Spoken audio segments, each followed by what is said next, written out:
Most people get through life without having reasons that several other people might want them dead. That should be part of the goal, anyway. Lonnie Theodore Binion was not one of those people.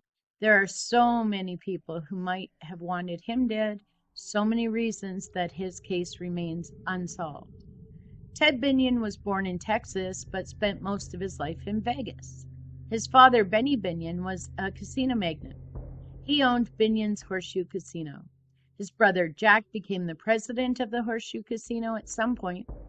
Ted also would be involved with the casino business. You see, Benny got himself charged with tax evasion in the 60s, so he sold part interest of the casino to cover his legal bills. After he was convicted and sentenced, he bought it back, but now he couldn't get a gaming license. Nevada does not give gaming licenses to felons. So Jack and Ted took over the day-to-day operations, and they put Benny on the payroll as the director of public relations. Does this sound a little like the movie Casino so far? It's real life, though. Jack took over as casino manager and was well known for hosting their poker tournaments. Just like Robert De Niro's character in Casino, Jack had the time of his life partying and schmoozing it up, living the high life, flirting with pretty ladies. He had other business dealings as well, including about 85,000 acres of land in Montana and a very large collection of silver bullion and silver bars. He was associated with a variety of organized crime figures and got himself involved in multiple criminal cases over his lifetime. He was the target of a kidnapping in 1967.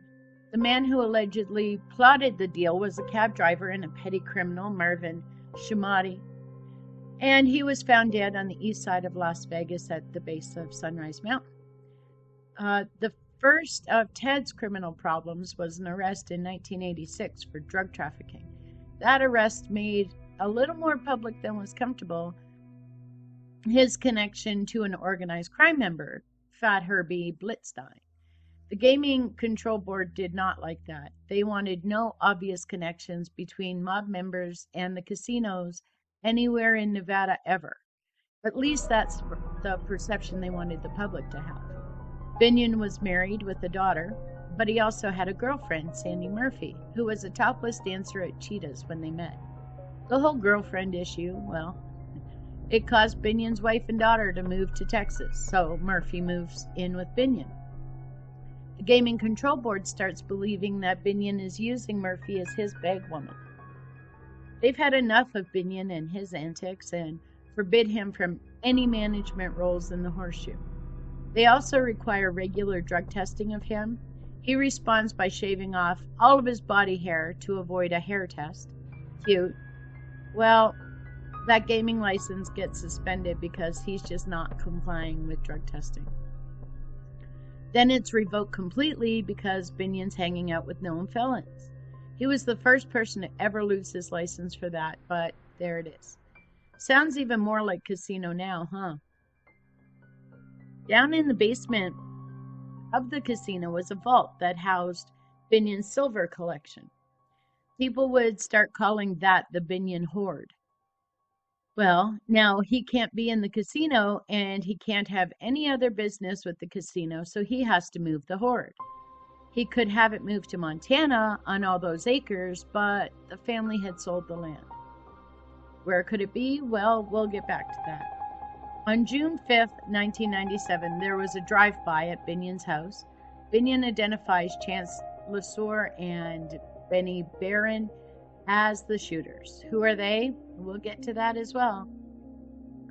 Binion dies on September 17, 1998. He was found dead on a small mattress on the floor of his home in Vegas. There were empty pill bottles near the body. According to medical examinations, he died of a combination overdose. Part prescription Xanax, part heroin, a little Valium thrown in there. He got the Xanax prescription from his next-door neighbor, a doctor, and filled the prescription himself. First, investigators believed they were looking at a suicide. Murphy tells authorities that he'd been suicidal since losing his gaming license. A sister of his had committed suicide also several years before. But another sister, Becky, was having none of it. She said Binion was not despondent and he wouldn't have done it. Becky is the mother of those two fine young men that Binion claimed did the drive-by in 1997. She also took over management of the casino.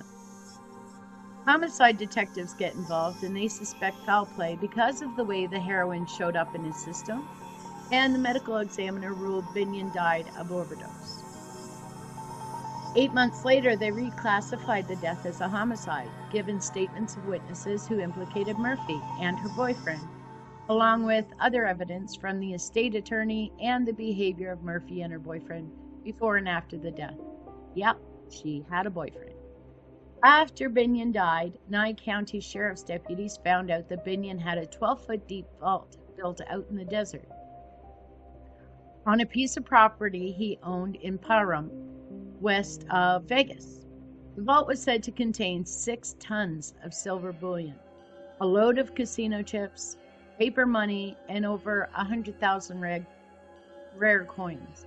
The coins themselves were estimated to be worth $7 to $14 million. Binion contracted MRT Transport to haul all the valuables from the casino's basement vault to Binion's desert vault.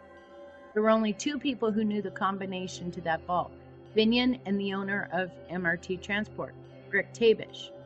Sheriffs secured the vault 3 days after Binion died.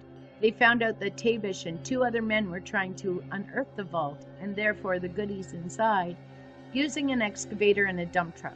Who was Tabish? Well, he was Murphy's boyfriend.